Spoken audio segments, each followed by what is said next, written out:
Last week it was confirmed which countries would be hosting the 2030 and 2034 FIFA World Cups. The 34 FIFA World Cup is going to go to Saudi Arabia, but I'm going to focus on the 2030 World Cup because it is absolutely gargantuan in terms of the scope of the tournament. Obviously the tournament is expanding for the 2026 edition of it, with Mexico, the United States and Canada hosting the first 48 team World Cup. Obviously in Qatar in 2022 was a 32 team World Cup, and it'll be the same in 2030 as well.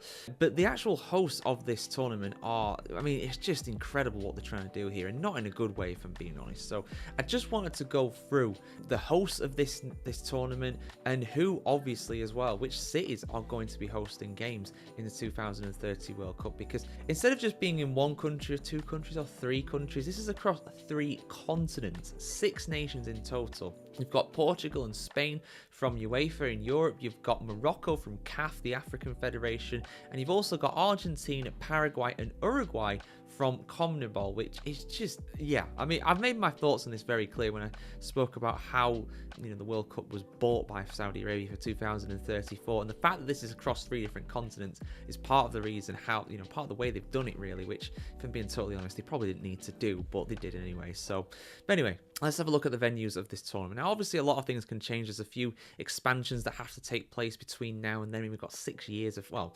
5.5 years really from now for all that to happen. But yeah, I just wanted to go through the hosts of this tournament. So we'll start in South America, because the reason why South America has a few different games here is because of the centenary of the World Cup. Obviously, the first ever World Cup was held in 1930 in Uruguay winning that first edition, and as such there is a bit of a celebration for that, which in itself is a good thing. I think it's nice they're doing that, but it should not be combined with games on the other side of the Atlantic as well. I mean, that's just my opinion, but I think that is rather farcical, to be honest. But yeah, there are games being held in Argentina, Uruguay and Paraguay, just one venue for each of these countries. We'll start with Paraguay, which has the Estadio Osvaldo Dominguez Dib, which is hosting in Asunción, which I believe is the capital city of Paraguay. That has a capacity of 46,000. Buenos Aires in Argentina has the Estadio Monumental, which has 84,500 capacity. It's absolutely mad. And then the Estadio Centenario, which is hosting in Montevideo in Uruguay as well. That has 62,700 capacity. Those are the 3 South American venues on the actual card, as it were, you know, for the venues of this tournament. But let's get into Portugal, Spain and Morocco, the more sensible side of this tournament, I suppose you could say, although I imagine Morocco in the summer is going to be extremely hot, as is Spain and Portugal for that matter too. Those are very hot countries, but we'll just step aside from that. We'll just focus on the venues before I go into some kind of rant. I'll do that closer to the time, probably, most likely, but let's go into this. So we'll go with Portugal first, because it is the smallest of these 3 nations. They have 2 different cities that are hosting with 3 different venues. So in Porto, you've got the Estadio do Dragão, which is the stadium for FC Porto, and Lisbon has 2 stadiums as well. They have the Estadio de la Luz, the Estadio da Luz, I should say, Stadium of Light, which is going to apparently be expanded to 70,000 seats, but it is currently at 66,000, so it won't be that big of an expansion there. And the Estadio José Alvalde as well, which is going to have an expansion to around 52,000 seats, currently seating 50,000. I imagine those renovations to those stadiums, because it's not that big of an upgrade in terms of how many seats there are, that'll probably be a big upgrade to their hospitality sections, because of course that's where the money is, guys. That's where FIFA really wants to make their money at the end of the day. They are far from alone when it comes to that, of course, but they are particularly serial offenders when it comes to that. Let's head over to Morocco next, though.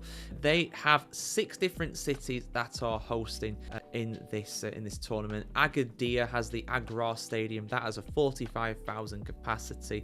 That is potentially going to be expanded to 70,000. Casablanca will have a new stadium, the Hassan II Stadium, which has a capacity of 115,000. It's going to be one of the biggest stadiums in the world, probably the biggest in the world when it's built. That is going to be incredible, really. Fez has the Fez Stadium as well. That's on 45,000 at the moment, but it could be expanded up to 55,000 for this tournament. Marrakesh has the Marrakesh Stadium as well. That has a 45,000 capacity.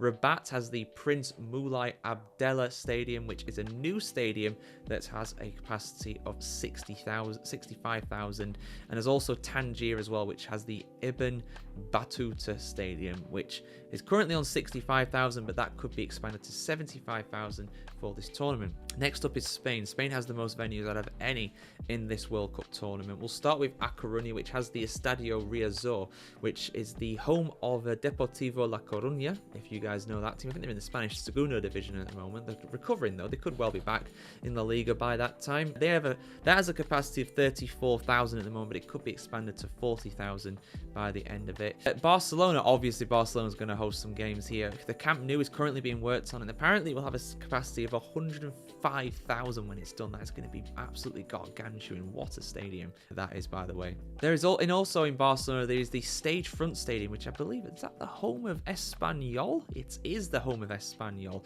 That has a stadium capacity of 40,000 currently. Bilbao has the Sam Stadium. Obviously, that is the home of Athletic Club. That has a 53,000 capacity. It's also going to host the Europa League final this season in Europe too. Las Palmas in the Canary Islands have the Estadio Gran Canaria, which has a capacity of 32,000 currently, but it will be expanded to over 40,000 for this tournament. Madrid, of course, Madrid has the Wanda Metropolitano, which is the home of Atletico Madrid. That has a capacity of 70,000. And then there's obviously as well the Santiago Bernabeu, 80,000 capacity, the home of Real Madrid. I believe they'll probably host the final as well there. I'd be surprised if they don't, but I don't know if that's been confirmed yet. Malaga has the La Rosaleda Stadium. That's the home of CF Malaga as well, another team that used to be in La Liga back in the day. They have a 30,000 capacity, but they have to be expanded to 40,000 for this tournament. There's also the Anoeta Stadium in San Sebastian. That is the home of Real Sociedad. That has a capacity of 39,000 currently, and it can be expanded to 40,000 for this tournament. Seville has the Estadio de la Cartuja. There we go. That is the home of Sevilla over in southern Spain. That has a capacity of 57,000, but it's going to be expanded somewhere between 70 and 75,000 for this tournament. And lastly, there is Zaragoza, which has the La Romareda. There we go. That has to be expanded to 42,500. I believe that'll be the home of Real Zaragoza. Yes, it is. And of course, currently it has a capacity of 33,000. So yeah, a lot of World Cup venues across 6 different countries. Relatively long going through them, but I just wanted to go through that. Of course, things can change. You know, these expansions might not go to plan, or whatever, might take longer than what you might expect. But currently, those are the venues. So currently, there are 6 host cities in Morocco, 2 in Portugal. In Spain, you have 9 of them, and there's 1 each in Argentina, Paraguay, and Uruguay as well. So yeah, hope that's a good rundown for you guys. I'll put some pictures in the stadia as well on the screen as I talk about them, of course, which you will have already seen. So yeah, see you soon for some more football news here on thefootballchronicle.com. And of course, as well, I'll be doing the same thing for Saudi Arabia for their 2034 bid as well, because that, of course, has just been accepted by FIFA too. Yay, love it. See you soon for some more football content here on footballchronicle.com, guys. Like, share, comment, subscribe, ring the bell, and we'll see you soon. Have a good one.